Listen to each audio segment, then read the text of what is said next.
Grew up in a family business. Some of my earliest memories are watching how people worked together, how decisions were made, and how relationships were handled when things were going well and when they weren't going well. Later on, I started the InSports Foundation, and again, I saw the same pattern showing up. Progress didn't come from perfect plans. It came from people and from trusting those people, from relationships that had been built long before they were even needed. Over the years, I've been becoming obsessed with one idea. How do you compress 10 years of growth into one? And what I've learned is this: you don't do it by chasing goals harder. You do it by building systems, environments, and relationships. That makes progress inevitable. And that's what this show is all about. And today we're talking about one of the most overlooked but most powerful systems of all, relationships. Most people think businesses are built on strategy, capital, or timing.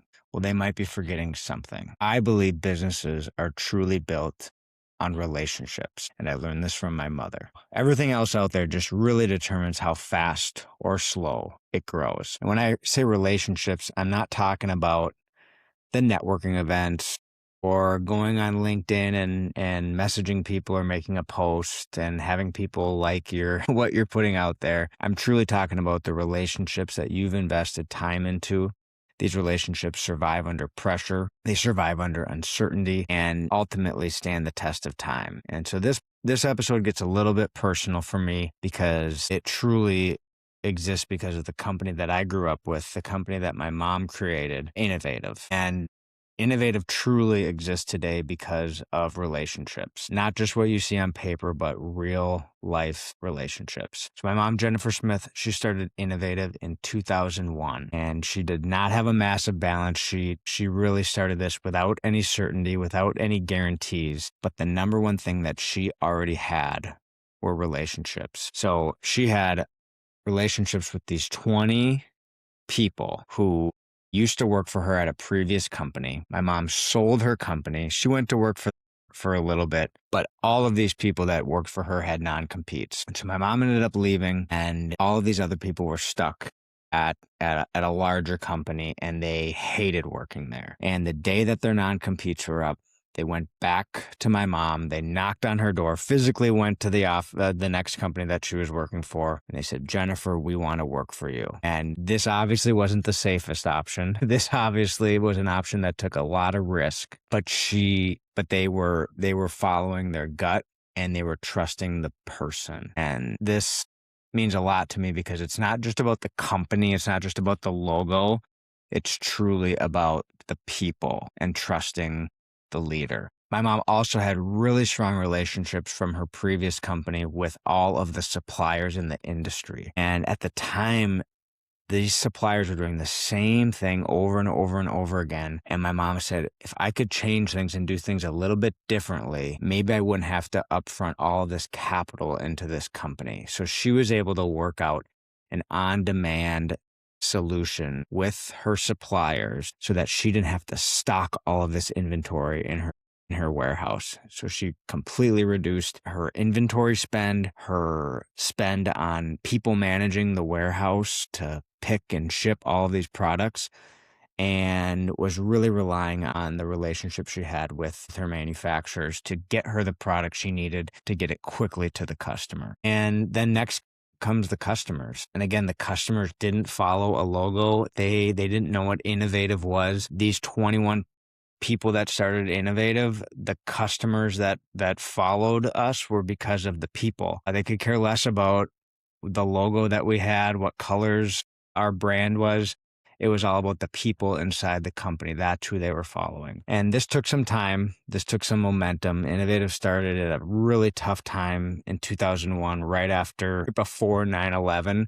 So not a really great time for any business to start brand new. A lot of uncertainty in the world. But because of this web of trust that these 21 people had with each other, with our suppliers and vendors, and with customers, this is really what got Innovative to get through some of those tough times early on, is because they had such great relationships with all of these people. So that story really forces me to rethink about what relationships in business actually are, not emotionally, but truly strategically. So today I want to give you the framework you can use, whether you're starting a business, whether you're buying a business, selling a business, maybe you're deciding where to work, maybe you're an athlete and you're deciding what school or team you want to play for. You can follow this framework, which is real relationships. So we're going to focus on that real part, REAL.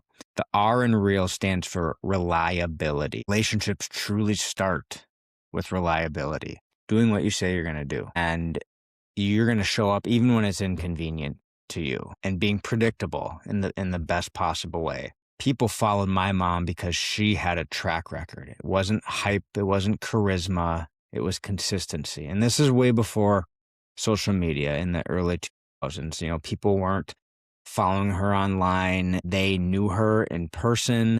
They communicated with her and they wanted to follow her. Warren Buffett talks about this concept all the time. He doesn't just buy businesses, he's buying people, the people that are in the business. And he says he would rather buy a wonderful company at a fair price than a fair company at a wonderful price. Why? Because trust reduces friction. So whenever you're coming up to make a decision, whether it is in business, whether it is in your relationships with people, whether it's in sports, think about the reliability of the other people involved. Do you trust them? Do they trust you? The E in real stands for empathy. And empathy isn't about being soft. I think a lot of people think that it's kind of a soft thing, but it's really about being accurate, and it means understanding incentives. So you see the pressure from the other side. You're thinking long term instead of a transactional relationship. And sometimes that means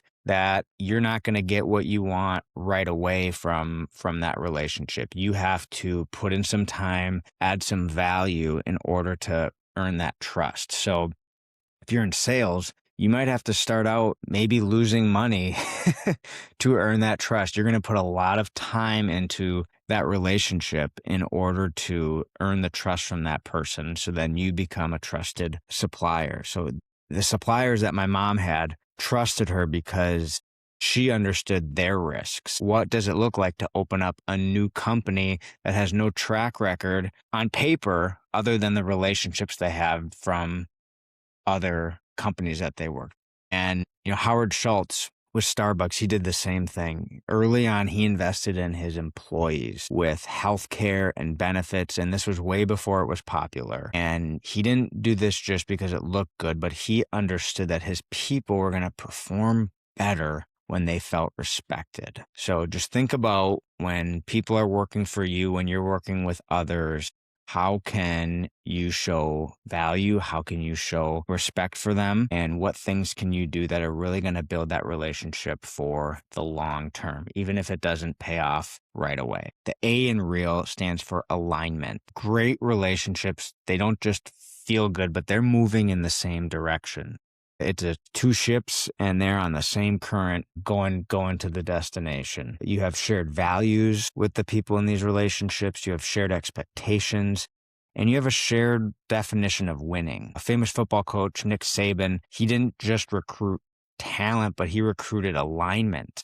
And that's why his teams outperformed these other teams that had way more talent on paper, but his alignment with all of his players beat talent over time. So find those people that you're aligned with, that you share values with, that you can reach. And this leads me into the L in real, long-term thinking. I think relationships really only work if you're willing to sacrifice those short-term wins, delaying that gratification. Your reputation means more over the revenue, and this will just compound for you. So if you really buy into a relationship, you know that, I think about this all the time. You think of like a used car salesman and you think they are really just out there to get the transaction done. They want to sell you on that car. They want to get it done. That's definitely a stereotype for people in the car industry, but I've also worked with people in the car industry who really want what's best for you, and they take time to think about the overall picture. Where are you at in your life right now? How many kids do you have? How much money are you spending on gas for work, and let's find you a car that's really going to fit your lifestyle, not just try to sell you the thing that's on the lot that can get them to hit their goal. So you build that trust by really recommending to somebody what you would recommend for yourself and for your family members. You don't want to recommend something for somebody just to make a sale. And Tom Brady really understood the long term. If you think of Tom Brady, he really consistently took less money so his teams could win, and his teammates even took pay cuts so they could be on his team. That is truly relational equity. They weren't in it for themselves. They wanted to win a Super Bowl, and they knew that they needed to take some sacrifices to do that. And it doesn't always show up on a spreadsheet. It doesn't always make sense on paper, but this can translate into championships, whether it's in sports, business, in life. You want to win, and you can't do it alone. So on paper, you can analyze EBITDA, contracts, titles, resumes, but in real life, what really matters is who's going to return your call when your car breaks down, when the shipment comes in damaged, when nobody else at the company's calling you back. Who's going to take a risk on you? Who vouches for you when you're not in the,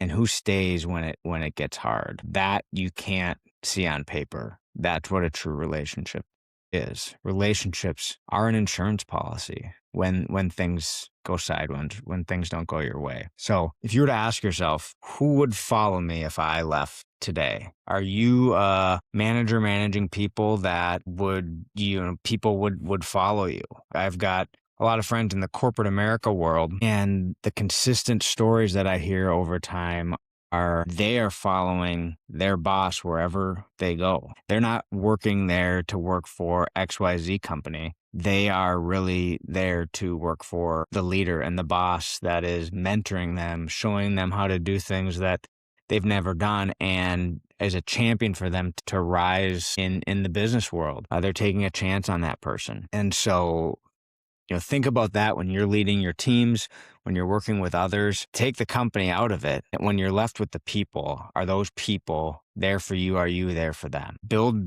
your relationships before you need the leverage. You don't want to go to somebody when times are tough and you haven't built that relationship. You want to build that relationship so that when times are tough, there's going to be people there that want to help you. And this is a consistent thing.